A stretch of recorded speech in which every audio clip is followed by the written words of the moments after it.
Hello, it is Stina here and Rachel, and we're at the Les Davis Marine Park, aka Les Davis Pier, here in Tacoma, Washington, enjoying an evening low tide, and we're out exploring the riprap on the shores, and so we're seeing all sorts of cool fun stuff, and are excited to show you some different sea creatures we've encountered. So we're just start off with Rachel falling over. What did you find over here, Rachel? Okay, so down in this crack, we can't get too close to the rocks because we keep losing service in here, but this is an ochre sea star, a really beautiful one. That's actually kind of the ochre color that they come. This one's putting the ochre in ochre star instead of the purple variety we typically see in the South Sound. Love it. And we have Elizabeth is here from TikTok. Yeah, yes. We were just and live on Amanda. our TikTok stream, and we told everybody to come on over to Facebook if you want to And my mom. Oh, wonderful. All the best people. Well, we're so excited that hopefully wherever you are, you're tuning in, you're nice and warm and cozy.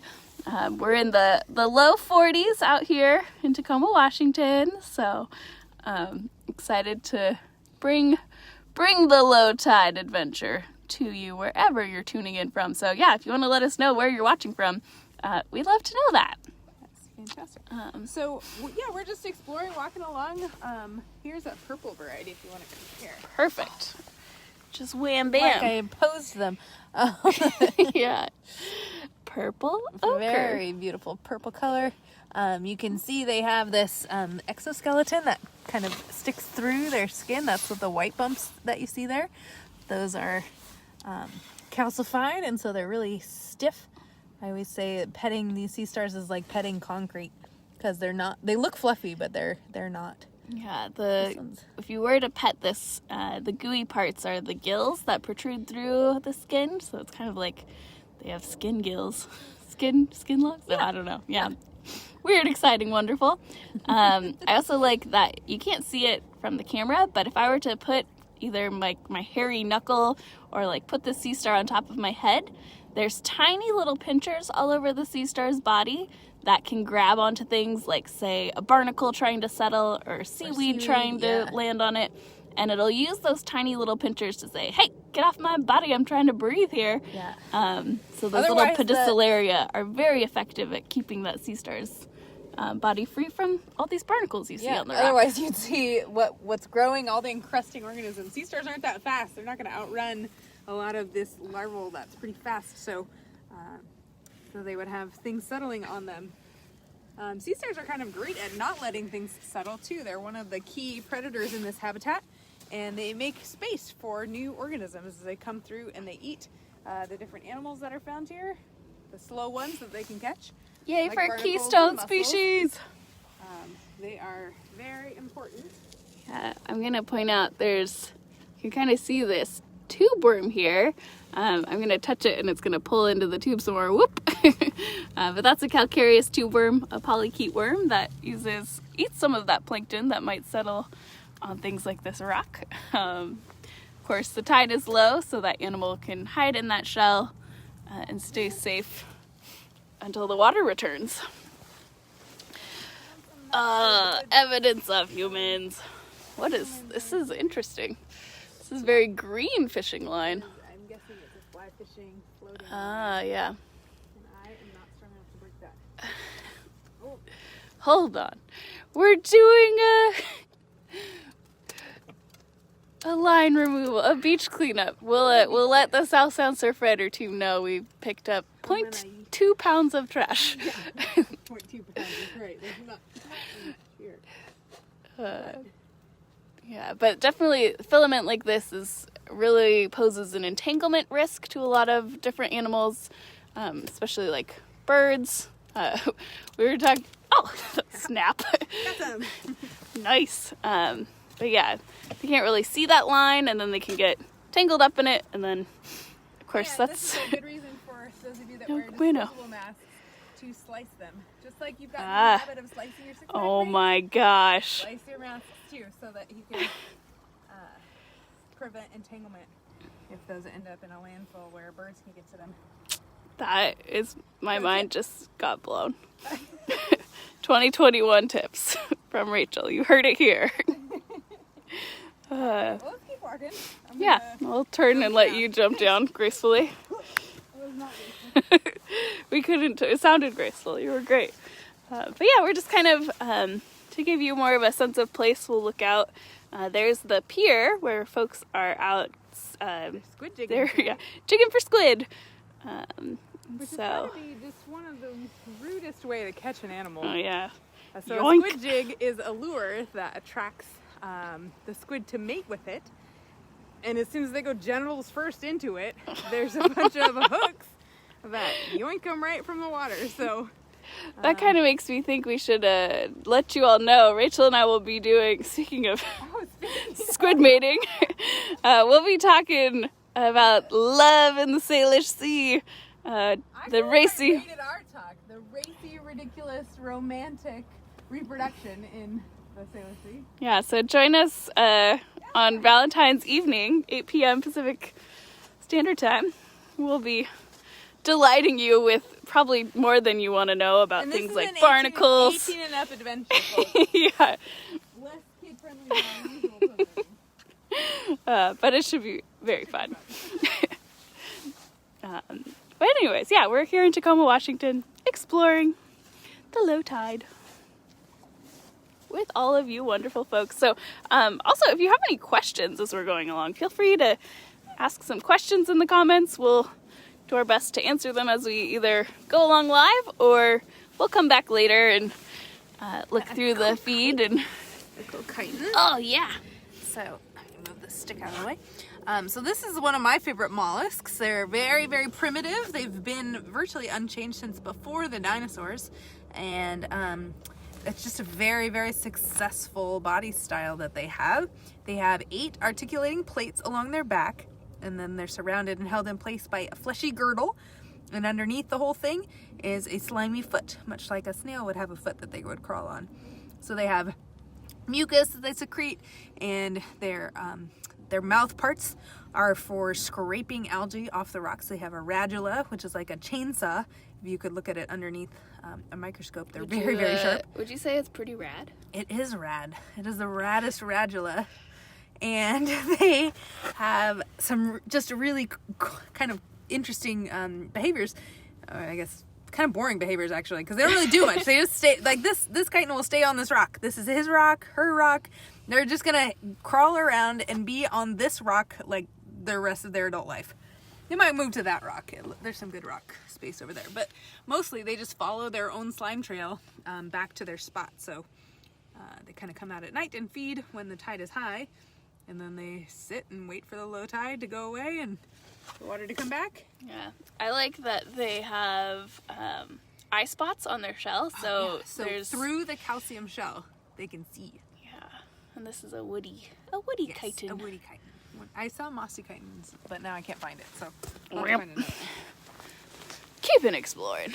We've seen a lot of barnacle eating sea slugs earlier, so we'll definitely find those and point them out as we go along. But yeah, Commencement Bay is pretty calm tonight. What'd you see? Perch. Little perch. Little perch. Excellent.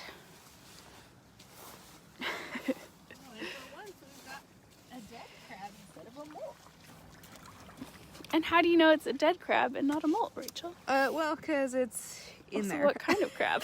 You can smell it. Oh. Ooh. This is a purple short crab. This is a female. You can see the polka dots on the pinchers and the kind of flattened face.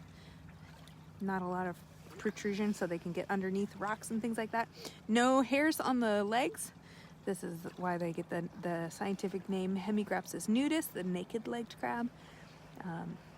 And I can tell it's a female because this big abdominal flap down here touches the legs on either side and really is as big as possible. A male crab would have a much smaller flap. Let me flip that open. Yeah. We can. When we flip open that, you can see the little bristles that she'd hold the leg, or not her legs, the eggs. So kind of looks like feathers. little feathery fans. Those are little egg holders. But yeah, they're decapods is what they're called. They've got 4 pairs of walking legs and then a 5th pair of legs that's modified to be pinchers. And so they don't really bite their food. They will tear it with their pinchers first and then put small bits of food into their mouth. And they kind of have a couple of sets of jaws called chelicera. Pedipalps. Pedipalps. Yeah, the same there's a same whole- terms as Yeah. as spiders, because this is in the same group, arthropods, which means the jointed leg animals. Nice. Definitely jointed legs here. Thanks for letting us explore you, little dead crab. Yeah. Normally I get to show you molts, which I didn't. Yeah, I saw some old shells. So here's a molt of a red rock crab. Nice. And I know that it's a red rock crab because it's red, it's got black tipped pinchers, and I know it's a molt because it's fairly hollow feeling, and it opens right up and there's nobody home. Can you see the steam coming off my hands? Because it is so cold. I can't see this. Wow. That's funny. The water's warmer than the air here. Oh, and hey, here's another. Oh, yeah. Speaking, we just get the full range of crab friends here. And thanks, Rachel, for having brave Long fingers. hands. So here we go. This is a northern kelp crab. This one's all right because he's missing that left pincher. Funny. This one's a male, so you can see the abdominal flap right up the center, very, very skinny, not nearly as wide, not touching the legs. And this is a crab that's got more of a pointed rostrum, that nose piece that sticks out and protects their eyes. So this is not one that would typically bury. It's one that would be in like kelp or walking along. They're really common on docks and pilings because their sharp little toes can scale the barnacles and things like that and just go straight up.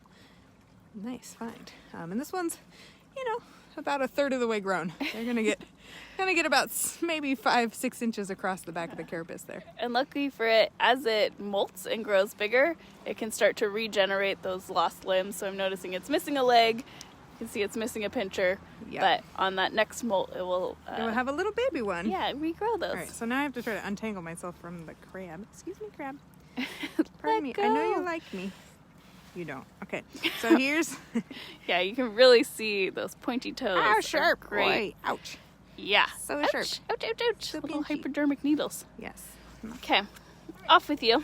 Let you go. Should we go back to that storm drain? Yeah. Yeah. Let's go We check that like storm drains because it's a good spot for us to remind folks that stormwater runoff is one of the #1 sources of pollution here in the Puget Sound Greater Salish Sea area, and there's something you can do about it because we don't want these clams or that shrimp filtering pollution into their little bodies. So right next to, kind Oh of my gosh, cuddled yeah. right up against the clam is a shrimp. I'm not positive what kind it is. A stripy. There's about 40 types of shrimp that all look like this, so they're very, very difficult to identify. It looks edible. But this clam is giving us a really beautiful view of the two holes that they have. One's pulling water in and one is squirting water out, and they'll take any plankton that's inside and digest that. And unfortunately for them, they another one can't right here. just choose to eat plankton. They're going to eat whatever pollutant Anything's in the are water. Also in the water. So whether that's brake dust from your car, Dog fertilizer poop. runoff, dog poop. Broken tires. leaky septic systems. All Yeah. of that. There's a lot of clams here. There's another big kelp crab. No, I think it's the same one. He followed us. Oh, He's also all right. See. but it has all 4 legs on Oh, the you're other right. side. So it is. Oops, sorry, we're getting blurry. Woo, woo, woo. Still all right. Still all right. All right. All right. And I did. Shrimp catcher extraordinaire. I think I just got lucky. I mean, lucky I is also good. caught a bunch of stuff. But Like some type of Heptocarpus species based Yeah. off that kind of bent back. and also their Really long little antennas. front, instead of having really big like pinchers like several shrimp do, like arm-like ones, these ones are more kind of forward facing. This is a nice big one. Yeah. Big antenna. So shrimp have long antenna, whereas a crab would have very, very short antenna. There's a second set of antenna right in the front there in between their eyes. A lot of shrimp are nocturnal. And so their eyes are on stalks to capture as much light as possible, and they sometimes even reflect light, much like a cat or a dog's eyes do at night. All right, Nice. I'll let you back. Lindsay says it's almost like you could do that as a job. Be a professional shrimp catcher? I'm charming the crab has come right up to me. He's like, hey there. Oh, here's another one. This one is different. Well, Can there's two she do here. it a second time? Boom. No, I just Oh. A third time. shrimp catching with Rachel. Nope, he's on coming. Also, even though the water's warmer than the air, it's still really cold. Still very chilly. So we'll give you a About to break. get chillier. We're gonna have some Yeah. very cold water. Oh wait, here's a cool creature. Oh yeah. You'll What a cool creature that looks like nothing, Rachel. How on Yeah. earth could this be a living? This is Worm. definitely a tube worm, and one that has constructed a burrow with surrounding debris. So there's a limpet shell, pieces of broken barnacles, some algae, even some other tube worm tubes, and just maybe some eelgrass or something, who knows. Yeah. And they kind of glue that all together, and then they can... Oh, I found another shrimp. Yeah.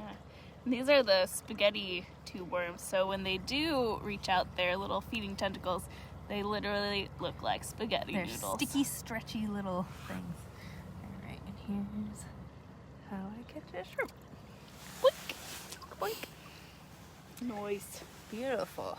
Stripy legs, nice orange antenna. Those can be What characteristics. adaptations were you working against that shrimp and trying to catch it? So What do you know about this shrimp and how it moves? And that you were yeah, able so to shrimp go very quickly backwards. So down here they have this tail flap, and then underneath they have these what they're called swimmerets, and they're modified walking legs that instead of walking are like paddles, and they can very quickly like fold their body very quickly. It's a technical sound. So once we'll end the live at some point tonight, and this video will post, and you can go back to this moment in time and do some instant replays and watch how Rachel kind of got behind that shrimp, got and when behind she it, and I went to kind of go catch around it, and then just kind of close it. Yeah, It doesn't always work. it doesn't always work, but when it does, we look real good. Our diver Tom, one of our past presidents of our board, likes to catch them by just carefully pinching their antenna. It works great when you're diving with big, fat, insulated neoprene gloves. Yeah. But I like my surround and All right, so we've made it to the storm drain, which you can kind of hear this nice running water, which maybe isn't so nice because it's picking up whatever contaminants are on the ground. So this is our good reminder that whatever we do in the upland zone and the places where people live and play and have communities, that can get washed into the Salish Sea. it does not get filtered. A lot of people think that it goes down into the storm drains and it gets cleaned up like your sewage does, but it generally flows straight out into the sound. Yep. No filtration. Steph is here saying, yo, Rachel and Stina, neoprene gloves for warmer winter tide pooling. Genius, Steph. I can't catch a shrimp with neoprene gloves. So I'm going to stick my phone not totally into the tube because we're probably going to lose reception, but I'm going to go in with the phone and then Rachel's going to talk so I'm not so echoey. Woo! All right, so we found a ton of these barnacle-eating nudibranchs. These are a type of sea slug, and they're in here, they're laying eggs as well as eating the barnacles. So the little brown blobs are the slugs, and then the white blobs are their eggs. And this is a species of sea slug called a dorid, which means it has this little kind of breathing plume on its back. Which is Are you talking about their butt poof? Yes, Tina calls it a butt poop. But the branchial plume is how they respire, which is how they get the name nudibranch, because it means unprotected gills or unprotected breathing, because they don't have any hard surfaces on their bodies. They're just little sluggies. And then, I don't know if we can make it to the leopard dorid. No, probably not. I'm like trying not to get storm drained. there it is. That is a leopard sea slug with the spots. And you're like, cool, it doesn't look that much different from these ones. But it is different. We're excited. And then, yeah, all these eggs. The frosting of the Salish Sea. Woo! Forbidden frosting. Forbidden frosting, yeah. Don't eat the nudibranch eggs. Okay.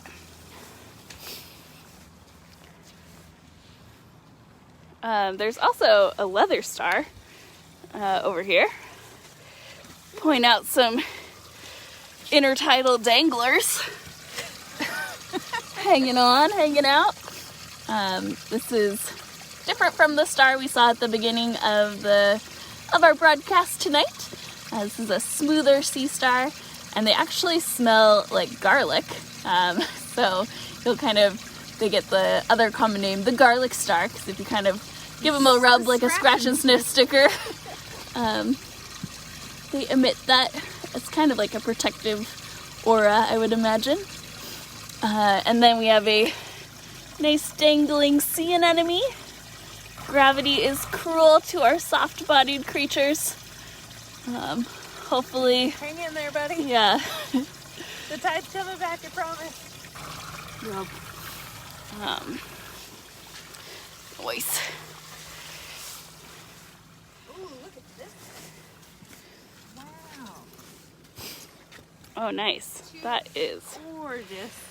purple. Sea stars. Just so purple. Yeah. It's nice to see so many of these healthy stars, very robust predators here, creating new habitat as they eat the barnacles and mussels on the rocks, so the next generation can come in and have a place to settle. This is like finding the wolves of the intertidal zone. They're the keystone species of this habitat, helping to maintain a rich diversity of life.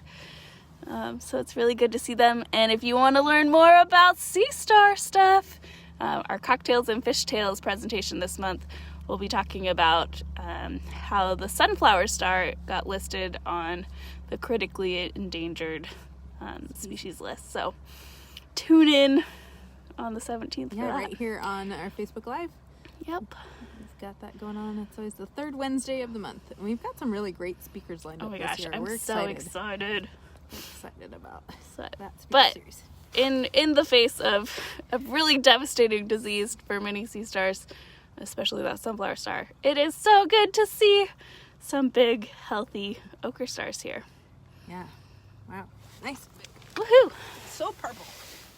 You can tell my light is deciding Fading. Do you want to to? die. I can give you that guy. Let's see. Should we find a creature to end on? Yeah, let's find what do you think? See if there's more. Again, nice look out over Tacoma. Rachel, are you gonna catch some fish for us tonight? They're mud colored and they swam away when I walked in the water. But what is this? It's something. I don't know what it is. What is it? Piece of bark. Okay. Just kidding. We can get excited about bark. It's always the terrestrial stuff that Throws you off. I'm not expecting it. Man, I saw an actual lemon. That's so cool. Thinking it was a sea lemon. And I guess technically it was floating in the sea, so that makes it So a sea yeah, lemon. sea lemon, but not the sea lemon you were hoping for. No, I was hoping for the slug. There's some nice legs of a purple ochre star, just dangling. Dangles. Oh yeah, there's a lot Yeah, of them. there are a lot of ochre stars. This is, really perfect habitat for them. This nice riprap along the Tacoma waterfront. Just great place for them to be. Yeah, I don't know. Da-na-na-na. This is our searching soundtrack.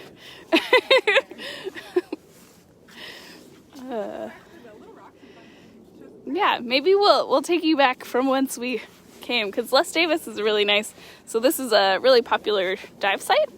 And if you're curious about what it looks like out below the waves, You can just you barely can see tune the into face. our Parent of the Night. But yeah, there's a nice There's a big red rock crab. I'm gonna just zoom. Just very, very secure underneath the rocks there. Yeah, if it Just was barely gonna see that. unbury its pinchers out from the sand, you'd see those classic black tips. But for now, it's just gonna hang out. Yeah. Don't mess with me. Don't mess with me. I'm hunkering down.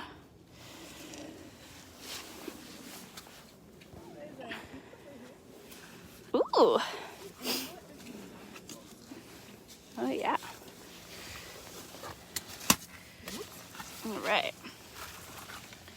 Oh, yeah. So that bright orange kind of looks like a leg of a sea star, which would be pretty accurate. Or like an octopus arm, Yeah. kind of. This is an orange sea cucumber, and they are related to sea stars. They have the suction cup toes, and right now the feeding branch is retracted, but this is a plankton eater that we like to say eats like Winnie the Pooh. Because it just grabs plankton and shoves a whole hand into their mouth. Yep. It's adorable. It's like licking its fingers. But yeah, they're good at wedging themselves in between these rocks. I'm also noticing some more. We're new to Bronco. Oops, where did it go? I'm too zoomed in. Okay, there that white blob is exciting and wonderful. It's sea slug eggs. Then I think, Rachel, if you want to hold this for a second, there's, we were doing a TikTok broadcast earlier, and I know there's a nice rock. Oh no, I thought that sea slug. It turns out there's lots of sea cucumbers on the left. This is what we do. Lean over the rocks, get really dirty. I am noticing some big group of dog winkles. I'm going to take you to the dog winkles. I'm going to carefully climb up. Oh, how am I going to do this? Okay, hold on. It's going to be unsteady for a second here, friends. Okay, so we got a huge group of dog winkle snails here. This is a breeding aggregation, so they are laying eggs. You can see a few of the eggs. They look like little yellow grains of rice standing on end. And these snails, there's so many of them. They're kind of all over the place. Oh, man, sorry. I pushed my button on my keys. I gotta find my keys. Where are my keys? They're in like the... It turns out her keys are in her pocket, which is great for us to hear. Yeah, for that sea cucumber, I don't think they really have legs or arms. It's just its whole body. But, good. The keys have been found. Would you like to tell us anything else about these lovely snails? I was gonna pull one off and show you. Blink. So there is their foot, and as their There we go. there. So they have a little wet foot that suction cups on, and then they have this trapdoor operculum at the back there that's going to close and seal the animal inside. That's one way that they can withstand the tide being out. They can just kind of seal up all their moisture, which is kind of cool. Yeah. And this is really good protection. This is a flexible operculum, and it grows to fit the snail's kind of trapdoor there. So you can sometimes count the rings on it. 1, 2, 3, 4, maybe 5 years old this snail might be. And then I just like to always show off their beautiful spiral shell because it's so perfect. Yeah, that's gorgeous. Nice. Then we'll just put you right back on your rock, your friend. Nice. Yeah, nice to see local snails. Snail party. Oh, we're just going now. Didn't mean to rave. Sorry, friends. This is where we, are excited in her title, rock climbering. Why we wear the overalls. Yeah, If I put my knee down on a barnacle rock, it's not going to tear my pants. exactly. Yeah. This is a cool beach. There's lots to see here. Yeah, Kind of a fun adventure. definitely. So We'll thanks for tuning in with us. kind of come around the corner and Let's go peek at find a the couple- steps and look at the high intertidal zone, and then We can grab some crabs too. we'll grab some crabs. But yeah, definitely a cool place to explore. I don't think we haven't done any low tides here before, No, so we never have this. it's cool to explore. Kind of see this sandy leads up to this more rocky, and then that riprap in the really near shore habitat, kind of protecting that walking path.